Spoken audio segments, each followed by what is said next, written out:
शेतकरी आणि शेतकऱ्याचे नातेवाईक आणि ग्रामीण भागातलं राजकीय वातावरण, त्यामुळे तो इतका राजकारणमय झाला आहे की त्या सगळ्या प्रवासातलं आणि व्यवहारातलं जे पारदर्शकता असणं किंवा प्रामाणिकपणा असणं जे आहे ना, ते लोप पावलं.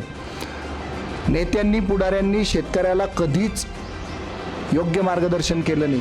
त्याला NDCC बँकेमध्ये सुद्धा लुटलं, त्याला विविध कार्यकारी सोसायटीमध्ये पण लुटलं, त्याला सगळीचकडे लुटतायत, त्याला मार्केट कमिटीमध्ये सुद्धा लुटतायत. त्याचा माल सुद्धा त्याला आहे ना निधड्या छातीनं एकदम प्रामाणिकपणे सूर्यप्रकाशा इतक्या स्वच्छ वातावरणामध्ये त्याला काहीच करता येत नाही साहेब. प्रत्येक गोष्ट लपून लपून केली जाते.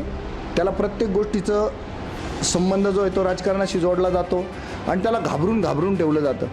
आज शेतकऱ्याविषयीचे जे काही चुकीचे कायदे आहेत, शेतकरी विरोधी जे कायदे आहेत, त्याच्यावर बोलायला कोणालाच वेळ नाही. 75 वर्षापासून शेतकऱ्याचे जे हाल आहेत